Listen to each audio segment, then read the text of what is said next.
Ի վերջո, ինչ պարզեցիք, ինչի համար էր բերման ենթարկվել, ինչու էր ձեռնարկվել։ Ես միանգամից ասեմ, որ առավոտյան առաջին իսկ զանգը, այսպես բազմաթիվ զանգեր ենք ստացել, բայց առաջին զանգը որ վերցրեցի, քիչ ուշ էի զարթնել նաև Տիգրան Գալստյանի ընտանիքից էր, որ խոզարկություն է իրականացվում, հետո տեղեկացա, որ ոչ միայն Երևանում, այլև բազմաթիվ այլ վայրեր, խոսքով առաջին իսկ պատահած այսպես խնդրանքը իհարկե բավարարել եմ, հետո տեսա, որ շատ ավելի մեծ է խնդիրը, նշեմ, որ ներսում բազմաթիվ փաստաբաններ են, 5 իրավապաշտպաններից Սերգեյ Հարությունյան, Վահանը Հովհաննիսյան, Վարազդատը մեկ այլ տեղի քննչական գործողության նույն վարույթի շրջանակներում, այլ փաստաբաններն են Հովհաննես Ներխուդոյան, որ ես նկատեցի,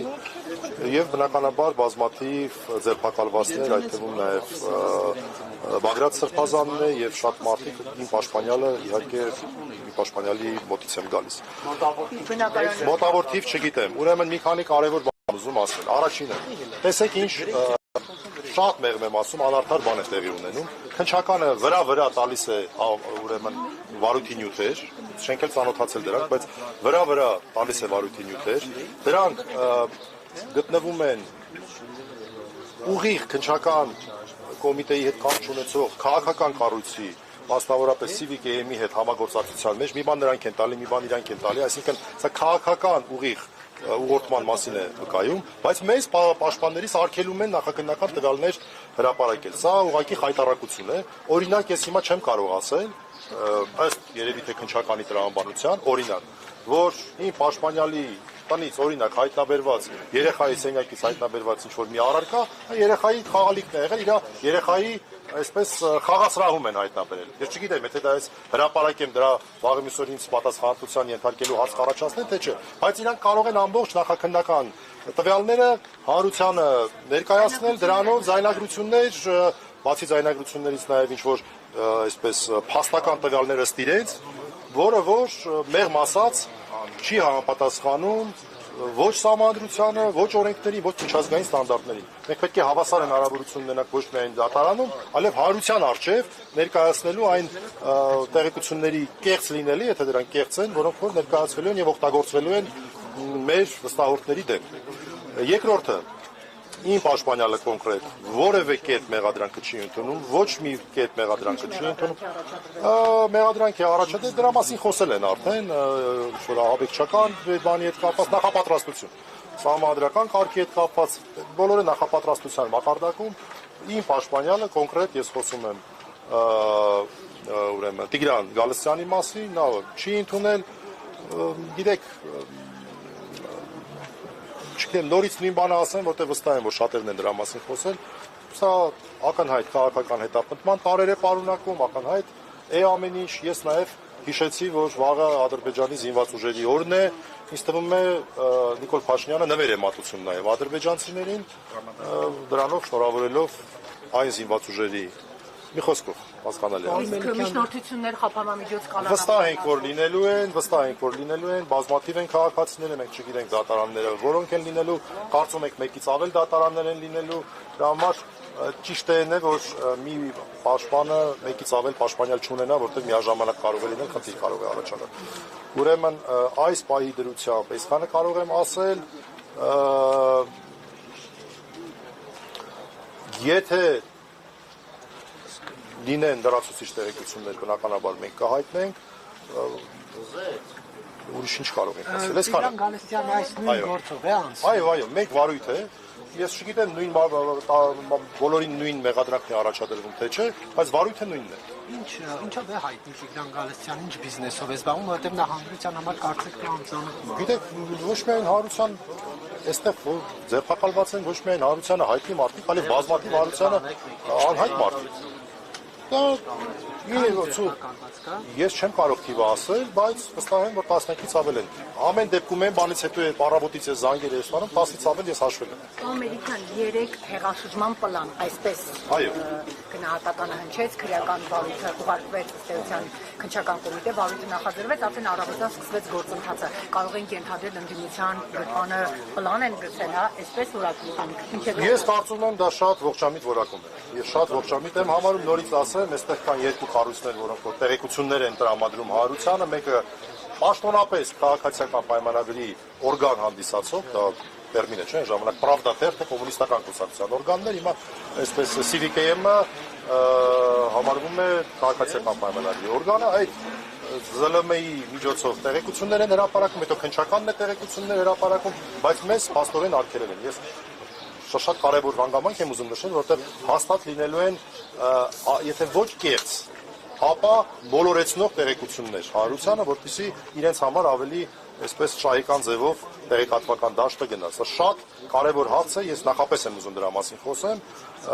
ինձ նախազգուշացրել են, վստահ եմ ինձ բոլոր պաշտպաններին են նախազգուշացնելու, սա կարևորագույն խնդիր է նաև լրատվամիջոցների համար։ Եթե դուք չեք հրապարակելու նախաքննության տվյալներ, մի հրապարակեք եւ օքեյ, այդ դեպքում դեռ կարելի է մտածել ինչ որտեղ, որ արգելում են մեզ, բայց որ դուք արդեն հրապարակում եք, տվյալներ եք ցույց, ինչպես կարող եք մեզ զրկել դրանց վերաբերյալ ողջամիտ բացաբանումներ տալու հնարավորություն։ Այսինքն հնարավորություն չտալիս ընդհանրապես խոսել որևէ Դե անունը նախաքննական տվյալներ է, այո, սա առաջին անգամ չի որ օգտագործվում է, բայց այս անգամ շատ ավելի անապար է, որովհետև նորից ասեմ, ի տարբերություն մեզ նրանք իրենց գործողությունները արդեն կատարում են։ Պարոն Մելիքյան, իսկ ձեզ հայտնի է քննչական կոմիտեի հրապարակած ձայնագրությունները, որտեղ ասում են 2 հոգու պատի տակ գյուլում ես, մի 15 հոգի էլ դնում ես բանտը, պրծավ գնաց, սա բնաջնջվում են, գնդակահարում ես, ընտանիքին էլ փոխհատուցում ես տալիս կյանքի համար, իրենք էլ ուրախ կլինեն։ Հետո խոսվում է նաև մի քանի արժանանոց խմբեր ձևավորելու մասին, գործողություններ անելու մասին եւ այնտեղ լսվում է Բագրատ arczepiskopos Գալստանյանի ձայնը, սա արդյոք խնդրահարույց չէ, դուք սա ինչպես եք մեկնարկում։ Սկսենք դրանից, որ մենք այս պահին ունենք, ընդհանրապես ես նախ ծառոք չեմ դրանց, ժամանակ չի եղել ծառոքանալ։ Երկրորդը, ես ձեզ հավատացնում եմ, որ օրական ես տասնյակ անգամներ եմ լսում խոսակցություններ մոտավորապես նույն բովանդակությամբ, որովհետև մարդիկ այսպես քաղաքական առումով իրենց փակուղու մեջ են պատկերացնում։ Ես չգիտեմ, ես կողմ չեմ որևէ բռնությանը, եւ ես չգիտեմ այդ ինչ խոսակցություն է դա, ով է ասվել է, չի ասվել։ Բայց գործի հետ է կապված, եթե դուք փաստաբանն եք, ինչպես կարող եք այս դրվագը աչքաթող անել։ Կրկնում եմ, մեծ զայնագրություններ չեն ներկայացվել, ես զայնագրությունները ուղղակի չէի հասցնի լսել որտեղ քննչական գործողությունների, հիմա դուք ինչ որ մեջբերում եք անում։ Ես ոչ կոնտեքստը գիտեմ, ոչ գիտեմ ով է ասել, ինչ է ասել, բայց ես ասում եմ, որ ես հայտարարում եմ, որ շատ հաճախ եմ լսում նման խոսակցություններ։ Ես դրանք չեմ ողջունում, բայց շատ հաճախ եմ լսում խոսակցություններ դրա մասին, որ քանի որ իշխանությունները անընդհատ դիմում են ապօրինությունների, ուրեմն միգուցե ճիշտ ճանապարհը ավելի բռնի գործողություններ։ Ես հաճախ եմ այդպիսի բաներ լսում։ Նորից ասեմ, ես դրանք չեմ ողջունում։ Սրբազանից չէ, առհասարակ շատ տարբեր ես որպես հարայի կերպար մեկ էլ փողոցումից մոտենում են, ես չգիտեմ այդ մարդիկ ուղարկված են, թե սովորական մարդիկ են, հավանաբար ուղարկված ոչ բոլորն են։ Եվ շատ հաճախ են ինձ նման բաներ ասում։ Ես ուզում եմ դա ասել, թող մեր քաղաքացիներն էլ տեսնեն, թե այդպիսի խոսակցություններ իրենց խոհանոցներում հաճախ են լինում, թե հաճախ չեն լինում, եւ այդ խոսակցությունները կարելի է դիտել որպես պլանավոր։ Ներողություն, պարոն Մելիքյան, քաղաքացին ասի, որը չգիտեմ ինչ որ մի խնդրից է, մի պետական կառույցից դուրս է եկել եւ ասում է պետք է օրինակի համար ռում գցել սրա վրա, չեք կարծում որ դա այլ բան է, բայց երբ քաղաքական ներողություն հասած վերջացնեմ, քաղաքական process-ների մեջ գտնվող մարդն է ասում 2 հոգու գյուլես 15 հոգու էլ տանես բնաջնջես, չեք կարծում որ դրանց կոնտեքստները տարբեր էլի քաղաքականությամբ զբաղվողին այլ կերպ են կալում, նա դա եղած քաղաքացուն այսպես ասած այլ։ Մենք ունենք հետևյալ իրավիճակը։ Քննչական կոմիտեն իր համար ձեռնտու ձևաչափով հրապարակել է որոշակի ուրեմն ձայնագրություններ։ Ես ոչ դրանք լսել եմ, ոչ էլ տեսել եմ։ Ես չգիտեմ դա իրականությանը համապատասխանում է թե օրինակ AI-ի սարքածն է։ Չգիտեմ, չեմ կարող իմանալ։ Ես չգիտեմ դա Բագրատ Սրբազանն է, թե որևէ ուրիշ քաղաքացի։ Հիմա դուք ինձ հաց եք տալի, ելնելով ենք անխավարկածից, որ դա այո իսկապես ասվել է Սրբազանի կողմից, իսկապես ասվել է ինչ որ գործողություններ ենթադրաբար պլանավորելու համատեքստում։ Ես չեմ կարող այդպիսի հետևություն ունենալ։ Ձեր հետագա քայլերը պարոն Մելիքյան։ Մեր հետագա քայլերը դե մեզ չի կախված։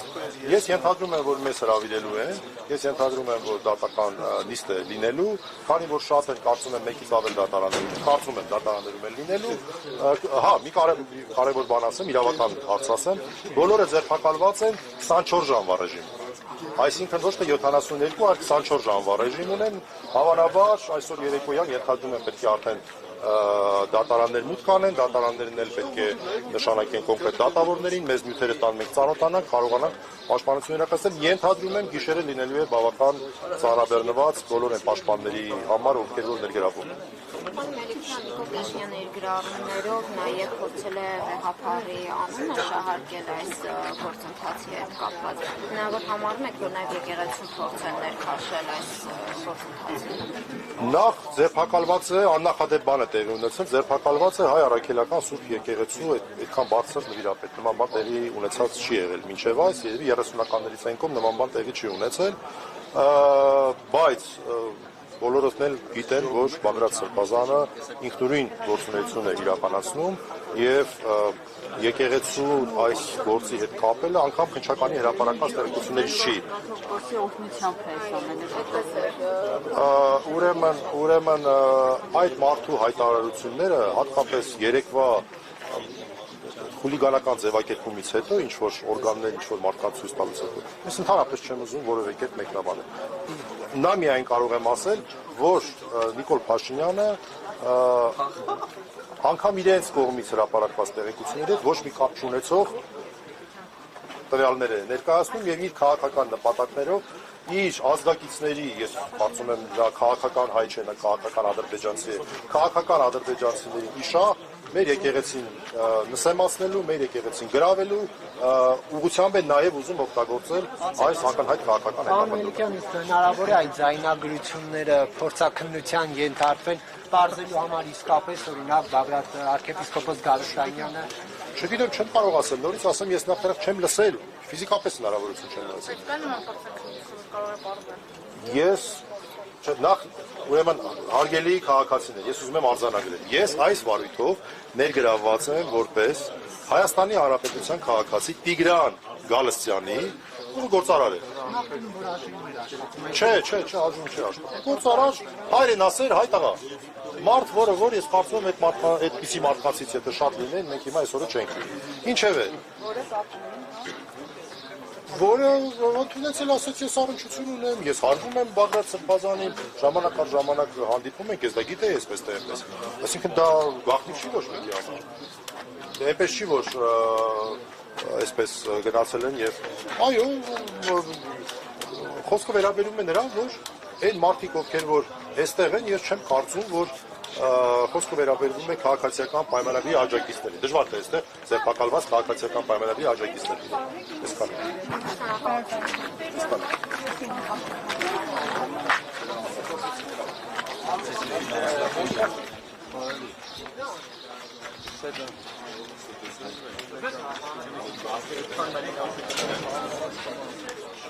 Մի քիչ առաջ գնացեք, որ դրնի։